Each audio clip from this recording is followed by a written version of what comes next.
Well, the first question I have that I don't know if it falls under there, but Alex forwarded me a video that you forwarded to him. It was the Admiral McRaven. Correct, which McRaven I listened and typed out. Thank you very much. Thank you. Well, thank you, President Powers, Provost Fenves, deans, members of the faculty, family and friends, and most importantly, the class of 2014. It is indeed an honor for me to be here tonight. It's been almost 37 years to the day that I graduated from UT. I remember a lot of things about that day. I remember I had a throbbing headache from a party the night before.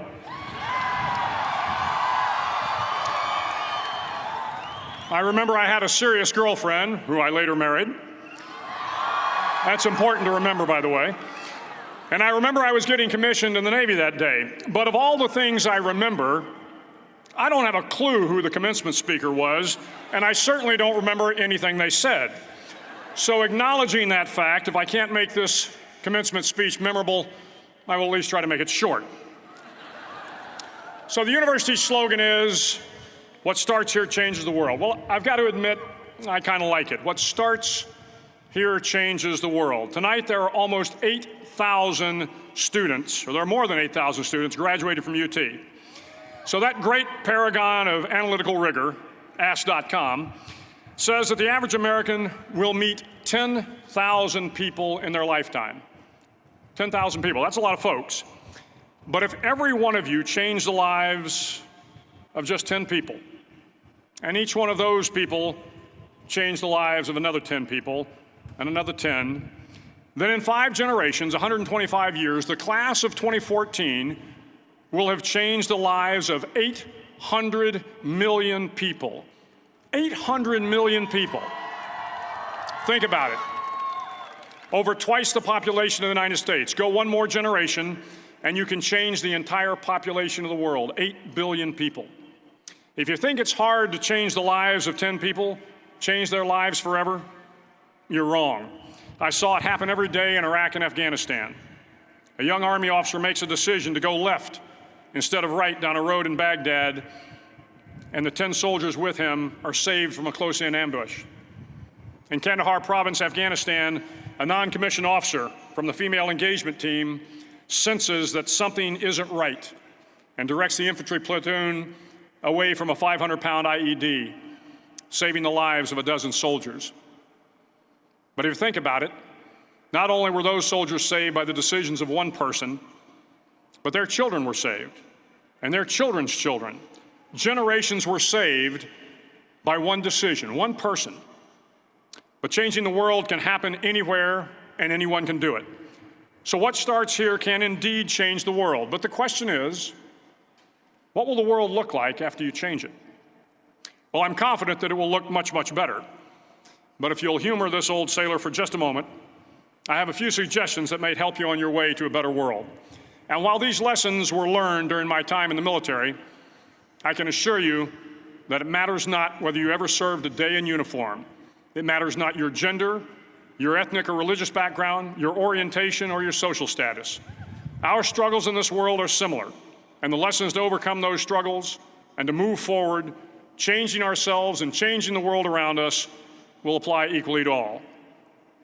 I've been a Navy SEAL for 36 years, but it all began when I left UT for basic SEAL training in Coronado, California.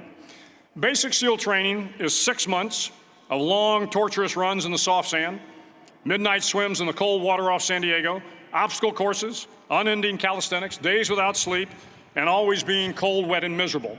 It is 6 months of being constantly harassed by professionally trained warriors who seek to find the weak of mind and body and eliminate them from ever becoming a Navy SEAL. But the training also seeks to find those students who can lead in an environment of constant stress, chaos, failure, and hardships. To me, basic SEAL training was a lifetime of challenges crammed into 6 months. So here are the 10 lessons I learned from basic SEAL training that hopefully will be of value to you as you move forward in life. Every morning in SEAL training, my instructors, who at the time were all Vietnam veterans, would show up in my barracks room, and the first thing they'd do was inspect my bed. If you did it right, the corners would be square, the covers would be pulled tight, the pillow centered just under the headboard, and the extra blanket folded neatly at the foot of the rack. It was a simple task, mundane at best, but every morning we were required to make our bed to perfection. It seemed a little ridiculous at the time, particularly in light of the fact that we were aspiring to be real warriors, tough, battle-hardened SEALs. But the wisdom of this simple act has been proven to me many times over. If you make your bed every morning, you will have accomplished the first task of the day. It will give you a small sense of pride, and it will encourage you to do another task, and another, and another. And by the end of the day, that one task completed will have turned into many tasks completed. Making your bed will also reinforce the fact that the little things in life matter. If you can't do the little things right, you'll never be able to do the big things right. And if by chance you have a miserable day, you will come home to a bed that is made, that you made. And a made bed gives you encouragement that tomorrow will be better. So if you want to change the world, start off by making your bed. During SEAL training, the students are all broken down into boat crews. Each crew is 7 students, 3 on each side of a small rubber boat, and 1 coxswain to help guide the dinghy. Every day, your boat crew forms up on the beach and is instructed to get through the surf zone and paddle several miles down the coast. In the winter, the surf off San Diego can get to be 8 to 10 feet high, and it is exceedingly difficult to paddle through the plunging surf unless everyone digs in. Every paddle must be synchronized to the stroke count of the coxswain. Everyone must exert equal effort, or the boat will turn against the wave and be unceremoniously dumped back on the beach. For the boat to make it to its destination, everyone must paddle. You can't change the world alone. You will need some help.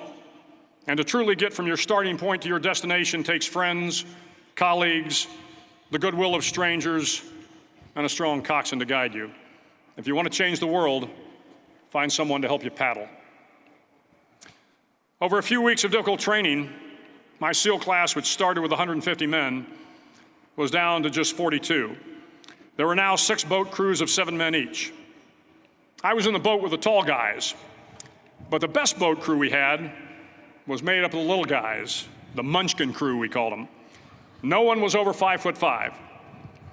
The Munchkin boat crew had 1 American Indian, 1 African American, 1 Polish American, 1 Greek American, 1 Italian American, and 2 tough kids from the Midwest. They out-paddled, outran, and outswam all the other boat crews. The big men in the other boat crews would always make good-natured fun of the tiny little flippers the Munchkins put on their tiny little feet prior to every swim. But somehow these little guys from every corner of the nation and the world always had the last laugh, swimming faster than everyone and reaching the shore long before the rest of us. SEAL training was a great equalizer. Nothing mattered but your will to succeed, not your color, not your ethnic background, not your education, not your social status. If you want to change the world, measure a person by the size of their heart, not by the size of their flippers. Several times a week, the instructors would line up the class and do a uniform inspection. It was exceptionally thorough. Your hat had to be perfectly starched, your uniform immaculately pressed, your belt buckle shiny and void of any smudges. But it seemed that no matter how much effort you put into starching your hat or pressing your uniform or polishing your belt buckle, it just wasn't good enough. The instructors would find something wrong. For failing the uniform inspection, the student had to run, fully clothed, into the surf zone, then wet from head to toe, roll around on the beach until every part of your body was covered with sand. The effect was known as a sugar cookie. You stayed in the uniform the rest of the day, cold, wet, and sandy. There were many a student who just couldn't accept the fact that all their efforts were in vain, that no matter how hard they tried to get the uniform right, it went unappreciated. Those students didn't make it through training. Those students didn't understand the purpose of the drill. You were never going to succeed. You were never going to have a perfect uniform. The instructors weren't going to allow it. Sometimes, no matter how well you prepare or how well you perform, you still end up as a sugar cookie. It's just the way life is sometimes. If you want to change the world, get over being a sugar cookie and keep moving forward. Every day during training, you were challenged with multiple physical events: long runs, long swims, obstacle courses, hours of calisthenics, something designed to test your mettle. Every event had standards, times you had to meet. If you failed to meet those times, those standards, your name was posted on a list, and at the end of the day, those on the list were invited to a circus. A circus was 2 hours of additional calisthenics, designed to wear you down, to break your spirit, to force you to quit. No one wanted a circus. A circus meant that for that day, you didn't measure up. A circus meant more fatigue, and more fatigue meant that the following day would be more difficult, and more circuses were likely. But at some time during SEAL training, everyone made the circus list. But an interesting thing happened to those who were constantly on the list. Over time, those students who did 2 hours of extra calisthenics got stronger and stronger. The pain of the circuses built inner strength and physical resiliency. Life is filled with circuses. You will fail. You will likely fail often. It will be painful. It will be discouraging. At times, it will test you to your very core. But if you want to change the world, don't be afraid of the circuses. At least twice a week, the trainees were required to run the obstacle course. The obstacle course contained 25 obstacles, including a 10-foot wall, a 30-foot cargo net, a barbed wire crawl, to name a few. But the most challenging obstacle was the slide for life. It had a 3-level, 30-foot tower at one end and a 1-level tower at the other. In between was a 200-foot long rope. You had to climb the 3-tiered tower, and once at the top, you grabbed the rope, swung underneath the rope, and pulled yourself hand over hand until you got to the other end. The record for the obstacle course had stood for years when my class began in 1977.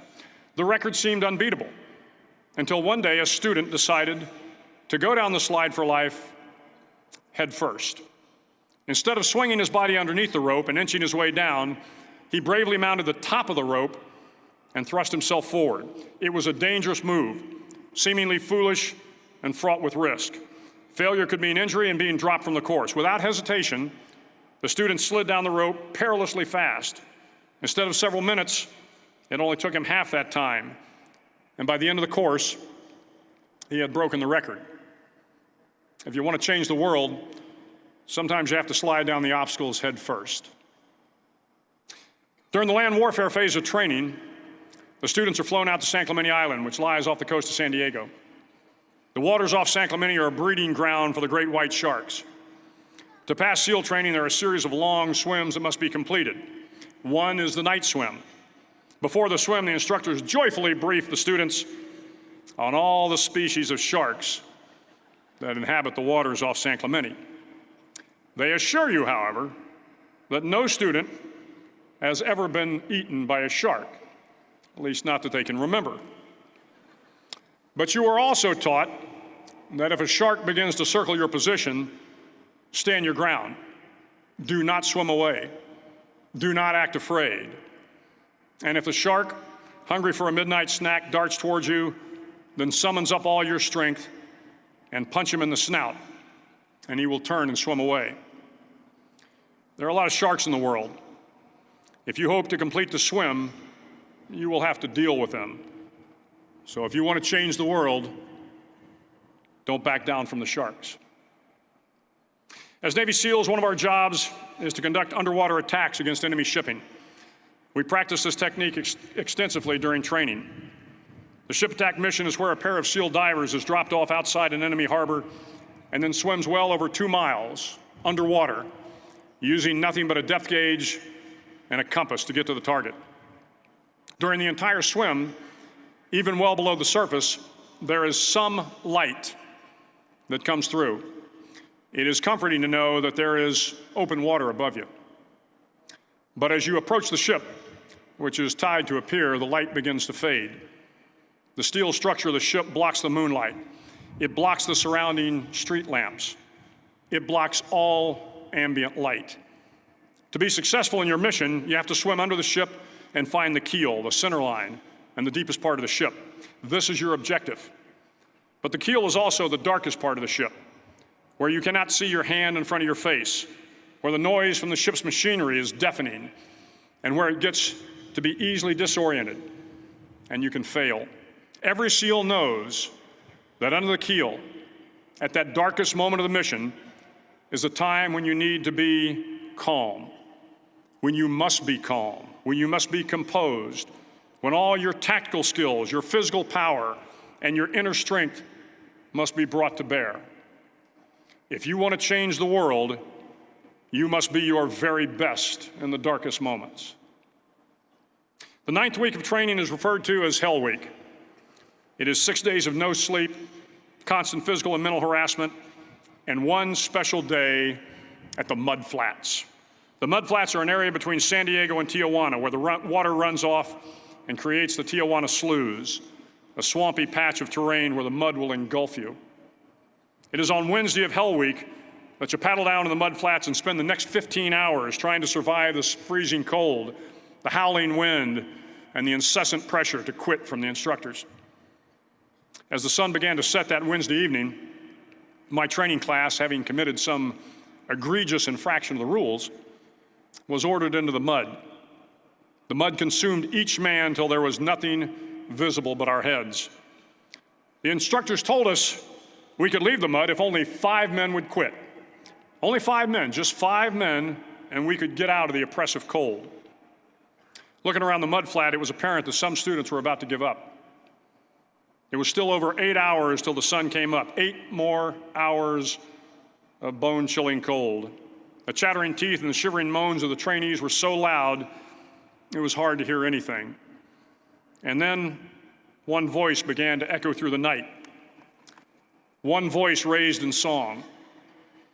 The song was terribly out of tune, but sung with great enthusiasm. One voice became 2, and 2 became 3, and before long, everyone in the class was singing. The instructors threatened us with more time in the mud if we kept up the singing, but the singing persisted. And somehow the mud seemed a little warmer, and the wind a little tamer, and the dawn not so far away. If I have learned anything in my time traveling the world, it is the power of hope. The power of one person, a Washington, a Lincoln, King, Mandela, and even a young girl from Pakistan, Malala.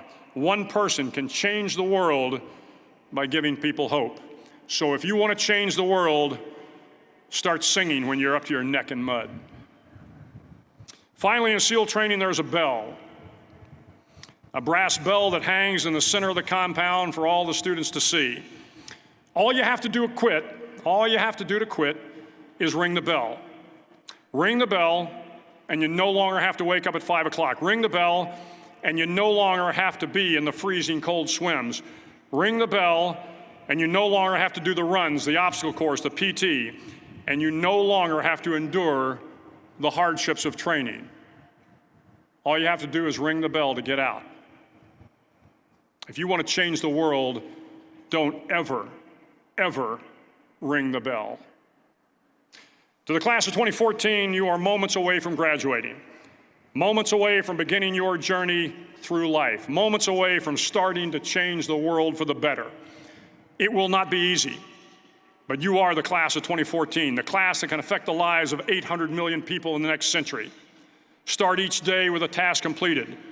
Find someone to help you through life. Respect everyone. Know that life is not fair and that you will fail often. But if you take some risks, step up when the times are the toughest, face down the bullies, lift up the downtrodden, and never, ever give up. If you do these things, the next generation and the generations that follow will live in a world far better than the one we have today. And what started here will indeed have changed the world for the better. Thank you very much. Hook 'em horns. And I have to ask, why that video? Why that video? I think Admiral, well, one, which we will put the link up for everyone and to just see. to be clear, what Steve said at lunch was, after you're done here, go back to your desk and go on YouTube and pull up this video, Okay, so which I did. got you. Right. And I told him it was yeah. the best. It's the best 19 minutes that you'll ever spend. Yeah. I think Admiral McRaven's that commencement address is probably one of the best commencement addresses I've ever heard, because it was very relevant in what that was like 3 years ago, 4 years ago now. I don't remember. Yeah, it was 14, I think. 2014 or 2014. 2015. Yeah. It was memorable, a wonderful sense of humor. The backstory is that a very good friend of mine who's a lawyer down in Dallas, Texas, former, I shouldn't say, not a former, Marine helicopter pilot in the first Gulf War.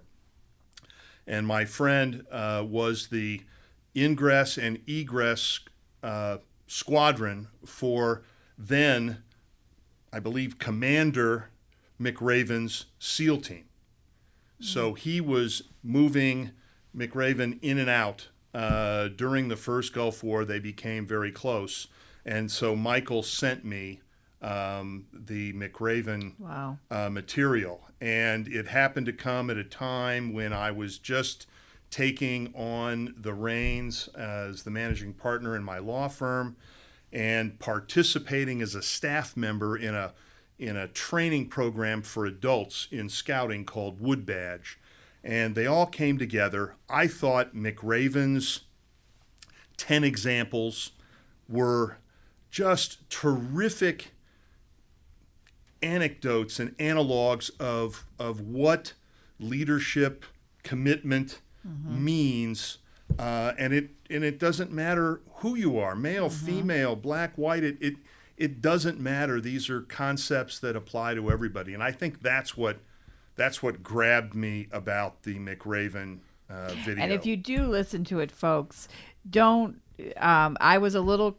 I had typed out his first. He would give a story. And then he would say, if you want to change the world, and then he would say it. Right. But it was always based on that story, which obviously you can't write out. Correct, yeah. But then just stay tuned to the end of the video, because he does get more specific on those points. He does. Which I then typed out too. So the thing I also thought that was captivating about that video is that I believe it was done either at the University of Texas Stadium or in a giant convocation center. Yeah. And when he comes to the podium, there's a lot of clapping and sort of guffawing, and he has a really funny joke to start, and there's laughter. And then his program starts. You can hear a pin drop after about 3 or 4 minutes. Mm-hmm. People laugh at some of the funny story about rolling around in the sand and that sort of thing, but you really can't hear a pin drop. And I guess, you're talking about college students that are they're on their way out, they're done, and they were just totally engrossed in what he had to say. And that's why I say crazy. So here, let me ask you this though, right? I've heard that was an amazing speech, right? That was 19 quality minutes, right? I generally have an aversion to commencement speeches, right? Because they seem to me to be great for that moment and those students' lives, right? They're all jazzed and they're excited, and the speeches tend to be very uplifting and somewhat I don't know if didactic is the right word, but here's what you should do. Too big for me. Well, it's like, here's what you should do to be good citizens, right? Here's what you should do to be a good human and a good leader, right? This is what you should do. The question for you, Steve, is how do you get that to stick, right? Because that's what I've always seen in those commencement addresses, right? They're very inspirational, right? But then the students that walk out of there usually need something more for that to stick. And so this, I guess, goes back to the quality of good leadership, right? I think there's a difference between motivation and inspiration. McRaven's speech is inspirational. Yeah. No question about it. And it's external. Inspiration comes from the outside. Speakers, books, you are inspired by what you read, say, hear, okay? I think what makes those kinds of speeches stick is it's internal. It's motivational. Motivation comes from within. We motivate ourselves through perhaps those the words that McRaven uses, or music, or whatever the case may be. We find that motivation through those inspirational stories. What makes it stick? Part of it, I think, is certainly the presentation. Okay, I mean, leadership requires preparation. It requires that you know who you're talking to and to have a purpose. Sometimes those commencement speeches, I have found, are intended to be all purposeful, and they're intended to be sort of a shotgun approach, and we're going to cover as many people as we can. And I think those are less effective because it's sort of a scattergun approach. And I found McRaven's comments, again, because I thought they transcended, it applied to everybody. It was relevant. Yeah. Everybody, and you didn't have to be in the military service. You didn't have to be a SEAL to really understand what it was he was trying to say. Don't ring the bell. Right. I mean, you know, that you don't need anything more than that. Yeah. Don't quit. Don't give up. Life's too short. Right. Don't ring the bell. Start each day with a task completed. Find someone to help you through life. Respect everyone. Know that life isn't fair and you're going to fall often. Right. Yeah. And do you feel that maybe it's also, it's only going to inspire the person that needs it then and there? I think the person has to be open. You can't expect that one speaker to deepen the thoughts of everyone. It has to be those that are open to whatever it is that they're saying. I think, Molly, that's right. It's sort of like feedback. You have to be receptive to feedback, to commentary, whatever it might be. And if you're not receptive to it, it's not going to work. You have to be listening, not just hearing. You have to be listening. Right. Well, that might actually be a really good answer to the first question, right? Which is, how do you make it stick, right? You kind of have to be an active listener. You kind of have to be the kind of person who's ready to receive the message and ready to apply it. Right. Or, and there are those people who are good with, you know what, it's not for me right now, but they absorbed it, and then it can come back when that moment is needed. But obviously you think that he was a general? He was an admiral, yes. Which is like a general in the Navy. Correct. So obviously an admiral would be a leader to you. If I said leader, what would be another type of person that you would see as a leader in your life? In my life? In your life. Because it's going to be too general if I say in everyone's life. Well, a leader is anybody who has a follower. Okay? In my life, certainly my parents, my scoutmasters from way back in the day, those were real, very influential people in my life. So that's part of it. They were influential, but they were leaders. They allowed you to fail. They allowed you the opportunity to learn and then do. I'm sure there's many others, but those are ones that always come to mind if I'm asked that question, because they certainly made a huge difference in my life. And you know, both my parents are still alive, and so I continue to learn from their experiences even to this day.